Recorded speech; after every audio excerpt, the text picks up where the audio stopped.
사도신경. 나는 전능하신 아버지 하나님 천재 창조주를 믿습니다. 나는 그의 유일하신 아들 우리 주 예수 그리스도를 믿습니다. 그는 성령으로 잉태되어 동정녀 마리아에게서 나시고 본디오 빌라도에게 고난을 받아 십자가에 못 박혀 죽으시고 장사한 지 사흘 만에 죽은 자 가운데서 다시 살아나셨으며 하늘에 오르시어 전능하신 아버지 하나님 우편에 앉아 계시다가 거기로부터 살아있는 자와 죽은 자를 심판하러 오십니다. 나는 성령을 믿으며 거룩한 공교회와 성도의 교제와 죄를 용서받는 것과 몸의 부활과 영생을 믿습니다. 아멘. 내 구주 예수님, 주 같은 분은 없나. 내 평생에 찬양하리 놀라운 주의 사랑.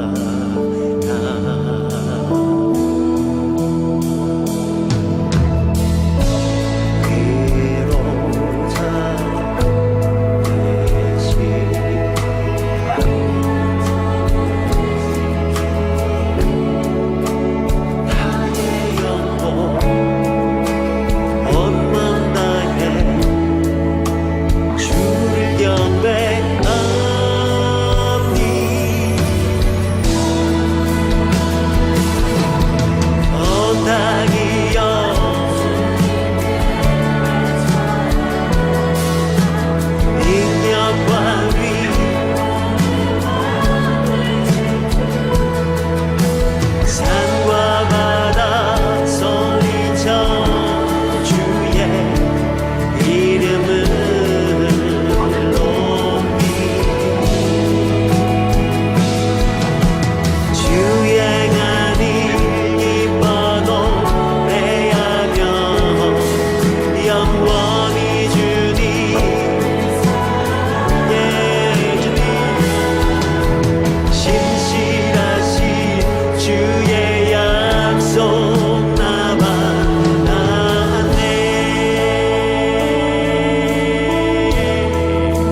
한 선지자가 이스라엘의 아합 왕에게 나아가서 이르되 여호와의 말씀이 네가 이 큰 무리를 보느냐? 내가 오늘 그들을 내 손에 넘기리니 너는 내가 여호와인 줄을 알리라 하셨나이다. 누구를 통하여 그렇게 하시리이까? 여호와의 말씀이 각 지방 고관의 청년들로 하리라 하셨나이다. 누가 싸움을 시작하리이까? 왕이니이다. 아합이 이에 각 지방 고관의 청년들을 계수하니 232명이요 그 외의 모든 백성 곧 이스라엘의 모든 자손을 계수하니 7,000명이더라. 그들이 정오에 나가니 벤하닷은 장막에서 돕는 왕 32명과 더불어 마시고 취한 중이라. 각 지방의 고관의 청년들이 먼저 나갔더라. 벤하닷이 정탐꾼을 보냈더니 그들이 보고하여 이르되 사마리아에서 사람들이 나오도이다. 화친하러 나올지라도 사로잡고 싸우러 나올지라도 사로잡으라. 각 지방 고관의 청년들과 그들을 따르는 군대가 성읍에서 나가서 각각 적군을 쳐 죽임에 아람 사람이 도망하는지라. 이스라엘이 쫓으니 아람 왕 벤하닷이 말을 타고 마병과 더불어 도망하여 피하니라. 이스라엘 왕이 나가서 말과 병거를 치고 또 아람 사람을 쳐서 크게 이겼더라.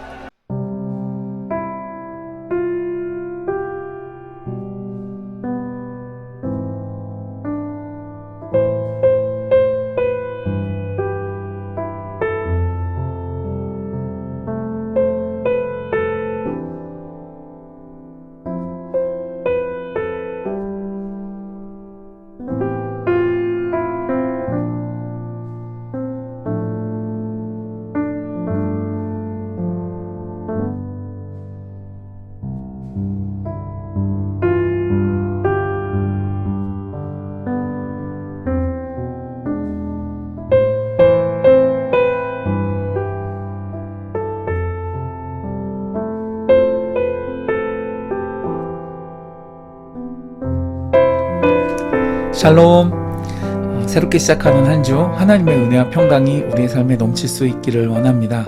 오늘 함께 읽은 말씀에 하나님을 계속해서 거역하던 이 아합 왕에 대한 하나님의 심판이 시작됩니다. 그러나 그에게 아직 돌이킬 수 있는 은혜의 기회는 남아 있었습니다. 그러나 또 동시에 다시는 돌이킬 수 없는 최후의 선택의 기로 또한 그의 앞에 함께 놓여 있었습니다. 베드로서 3장 9절에 보면 하나님께서는 오래 참으사 아무도 멸망치 않고 다 회개하기에 이르기를 원하신다 그랬습니다. 그래서 비록 아직은 이 하나님의 오래 참으심의 은혜 속에 그가 있었지만 그러나 선택에는 반드시 결과가 뒤따르죠. 그리고 그 결과는 피할 수 없는 것입니다. 오늘 이스라엘을 쳐들어온 이 아람 군대는 앞서 19장을 보면 엘리야 선지자가 다메섹에서 기름 부어 세운 왕 하사엘의 아들 벤하닷 그리고 그를 추종하는 30여 명의 군주들이었습니다. 이렇게 연합군으로 쳐들어왔기 때문에 군사의 숫자나 또 특별히 그 말과 병거를 언급하고 있는 걸로 봐서 이스라엘에 비해 월등한 전력을 갖추고 있었던 것 같습니다. 아합 왕은 이 소식을 듣고 두려운 나머지 처음에는 항복 의사를 내비쳤고 또 그들이 원하는 대로 공물을 바치고자 했습니다. 그러나 이 아람 왕 베나닷이 볼 때에 이 저자세로 나오는 이런 상황에 그가 도취되어서 오히려 이전보다 더 많은 것들을 요구하기에 이릅니다. 곧 이스라엘 신하들의 집은 물론 그 땅에서 원하는 모든 것을 탈취하고자 했습니다. 이렇게 나라를 통째로 빼앗기게 된 아합 왕은 어쩔 수 없이 신하들을 불러 모아서 대책을 모의합니다. 만약 그가 믿음이 있는 경건한 왕이었다면 무엇보다도 먼저 하나님을 찾았겠죠. 여러분, 이스라엘의 진정한 왕이 누구신가요? 하나님이십니다. 이스라엘의 왕으로 세워진 자라면 그래서 하나님의 뜻을 구하고 하나님의 뜻을 받드는 것이 그 본분이었습니다. 만약 왕으로서 자신이 나라를 통치한다면 그것은 하나님의 뜻이 이 땅에 실현되도록 청지기로서의 역할을 감당해야 하는 것이었습니다. 그러나 이 아합 왕은 지금껏 그래왔던 것처럼 하나님보다는 다른 것을 의지했습니다. 그는 지극히 인간적인 말을 오늘 말씀에 남겼는데 11절에 보면 갑옷 입는 자가 갑옷 벗는 자 같이 자랑하지 못할 것이라. 그러니까 이 말은 길고 짧은 것은 대봐야 한다라는 의미입니다.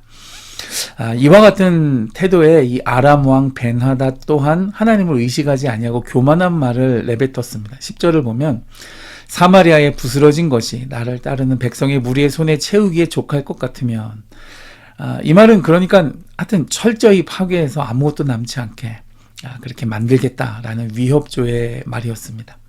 그러나 이 승리를 확신하고 있는 이 베나닷의 모습과 그리고 처자식과 나라를 빼앗길 위기에 놓이자 백성들과 어떻게든 저항이라도 해보고자 한 이 아합 왕의 모습, 그러니까는 이들과는 전혀 관계없이 하나님께서는 무명의 선지자를 보내셔서 하나님의 일하심을 나타내 보이십니다. 곧 아람 군대를 이스라엘의 손에 붙이시겠다는 겁니다.